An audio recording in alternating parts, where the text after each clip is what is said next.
Salut à tous, bienvenue dans un nouveau match des Labo Week de Tech & Co. Cette fois, on va débattre des télés et des vidéoprojecteurs.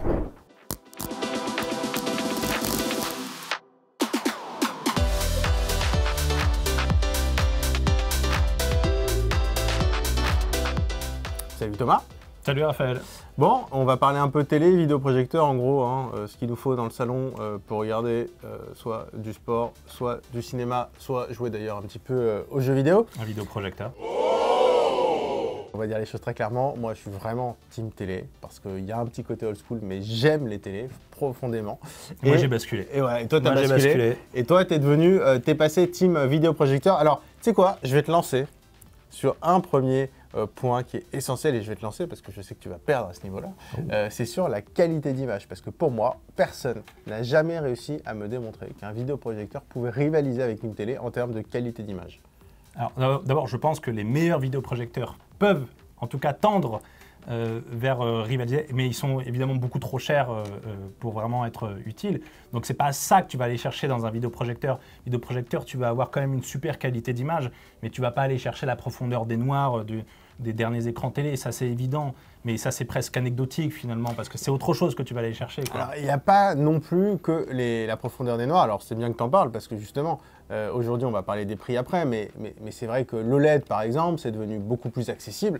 L'OLED, c'est quoi? C'est un pixel qui est éteint, donc c'est un noir parfait. Bah, ça, un vidéoprojecteur, pour moi, il ne peut pas y avoir de noir parfait. Alors c'est vrai que maintenant, les vidéoprojecteurs sont très lumineux, mais enfin quand même, c'est pas tout à fait la même chose. Tu as quand même besoin, je trouve, quand tu regardes de la télé sur un vidéoprojecteur, de fermer plus ou moins les rideaux. Voilà, c'est pas quand même le même résultat, et donc tu as des contraintes, je trouve, plus importantes. Ouais, des contraintes plus importantes, mais ça va t'apporter autre chose, de l'immersion. Enfin, là, tu peux être comme au cinéma. Aujourd'hui, tu regardes plus beaucoup la télé, tu regardes des séries, des films, des matchs de foot, et tu vas avoir une diagonale de 3 mètres si tu as envie d'avoir une diagonale de 3 mètres. Il faut avoir le recul qu'il faut. Il faut avoir le recul qu'il faut. Mais maintenant, tu as aussi des vidéoprojecteurs, alors un peu moins qualitatifs, mais portatifs.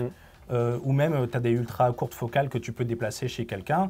Et finalement, tu peux emmener le cinéma chez n'importe qui. C'est ça qui est génial. Ta télé, tu ne vas pas l'embarquer avec toi sur ah non, c'est un objet fixe. Mais, alors, je suis d'accord sur les vidéoprojecteurs que tu embarques ailleurs.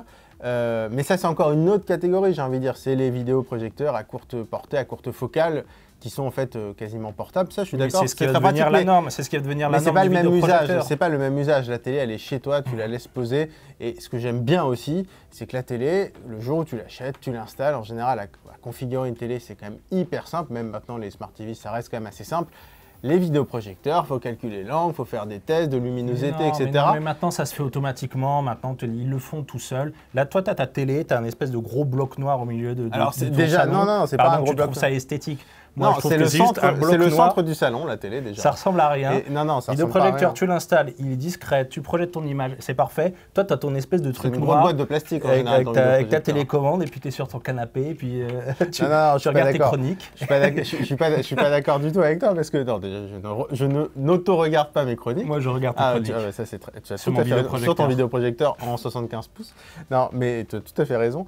Mais non, je suis pas d'accord. Aujourd'hui, les télés, déjà, c'est beaucoup plus sympa. C'est beaucoup plus joli. Aujourd'hui, même une télé, je suis désolé, mais à 500-600 €, les designs sont quand même assez propres. Ça fait pas plastoc, ça fait pas cheap.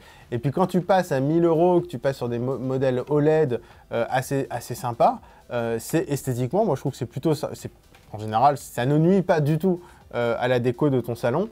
Et au contraire, je trouve que ça peut même l'améliorer.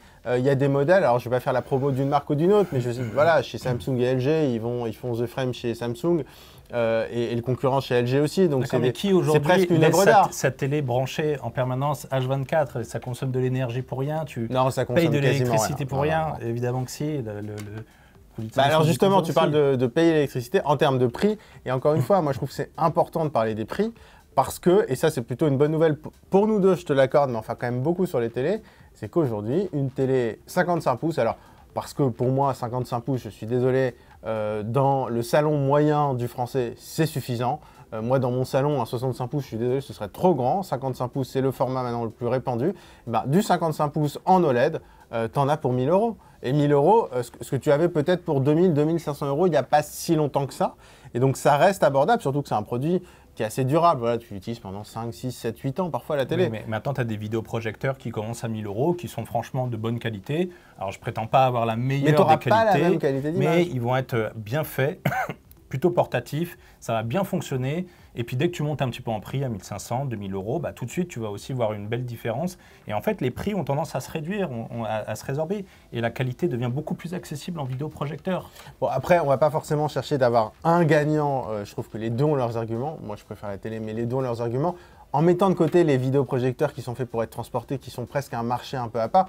Mais en fait, si on veut résumer, moi, je dirais que si vous ne voulez pas mettre trop cher quand même, pour avoir une très bonne qualité d'image, la télé, c'est forcément mieux, même si les vidéoprojecteurs, il y en a des pas très chers, mais en termes de qualité d'image, le rapport qualité-prix, pour moi, est quand même du côté de la télé.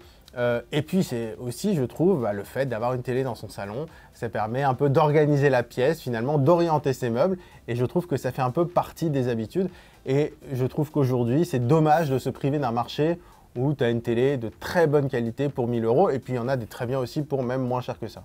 Non, mais ça, c'est tellement vieille école. La télé, c'est bon, elle a disparu maintenant. Maintenant, on a un vidéoprojecteur et il disparaît dès que tu l'éteins. Et enfin, ton salon, il respire, il n'a plus ce bloc au milieu. Et si tu veux de l'immersion, une vraie immersion cinématographique, si tu veux voir Napoléon de Ridley Scott avec 3 mètres de diagonale, tu le branches, tu apprécies et ensuite tu l'éteins et puis tu vas te coucher. Bon, si vous avez un très très grand salon, peut-être. On espère en tout cas que ça vous a permis, ça vous aura permis éventuellement de faire un choix. Je sais qu'il y a le Black Friday qui arrive aussi bientôt et puis les fêtes par ailleurs. Merci beaucoup d'avoir suivi notre match des Labo Weeks et puis à très vite sur Tech & Co pour un nouveau match.